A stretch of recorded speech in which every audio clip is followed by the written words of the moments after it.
What's up, Deuceaholics? Big news. I wrote a book. Ish.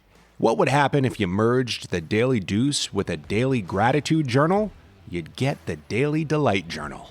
A surefire way to stop spotting doom and start spotting delight. Well, how, Jason? How does it do that? I'm glad you asked. Not sure if you actually asked. I did for you. But here's the answer anyway. It's got 12 guided prompts, 38 suggested themes, and 365 days of quotes, jokes, and blank pages to turn joy into a daily habit.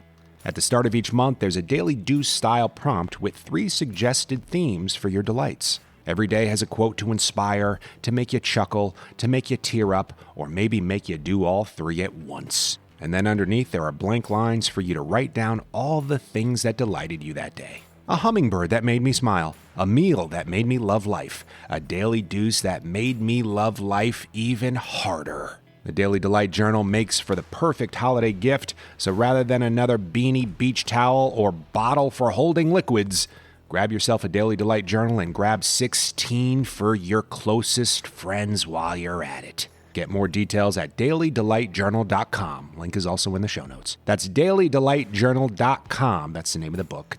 Journal. It's like a book journal hybrid kind of thing. dailydelightjournal.com. Because your life deserves less doom and more delight.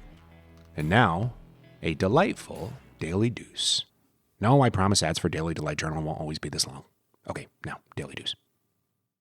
Today is the day before Thanksgiving, and probably the last day of the year where we eat a meal that's less than 2,000 calories, and probably one of the many days of the year where we put in absolutely zero effort, but still show up to work and get paid. But for me, this day is a day that I happen to be very proud of. At my alma mater in Connecticut, it marks the day that I got to name the Day of Giving. My college wasn't in the richest town. We were surrounded by soup kitchens and homeless shelters. So when I was a junior in college, I had this idea to open up the doors of our campus and serve a hot Thanksgiving meal to members of our community. Leading up to the event, we did a canned food drive that received tens of thousands of donations for local food pantries. The day of the event, the press was there, I was on the news, and I had my name in the paper. And we served hundreds of people who otherwise might not have had a Thanksgiving meal. And while I'm proud of all of those things, what I'm really proud of is that when I approached the president and vice president in my university with this idea to use our cafeteria to serve a Thanksgiving meal to hundreds of non-students with the university footing the bill, to use buses that would transport people to and from pickup points all around town using university resources, to use faculty, administrative, and student volunteers during a day when they'd normally be home with their own families and loved ones. When I approached those in leadership positions with decision-making power with this idea, they said, yes. And like Kevin McAllister after Old Man Marley says Merry Christmas in the church, I was like, huh? They said, yes, let's do it. How can we help?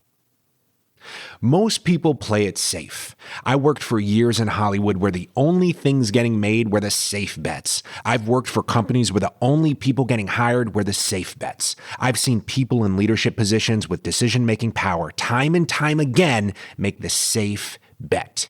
It's safe not to spend money. It's safe not to use resources. It's safe to do it by the book. It's safe to say no to some college kid with a random idea for the day before Thanksgiving. But my fellow deucers, I'm here to tell you, if you are one with an idea, ask.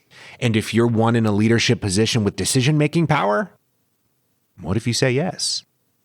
My university saying yes led to positively impacting the lives of thousands of people, strengthening connections in a local community, and marking today as the 19th consecutive Day of Giving. And I'm very proud of that. I'm proud that people in leadership rolled the dice. I'm proud they said yes. But what I think I'm most proud of is that college kid having the courage to ask in the first place. Deuce her out.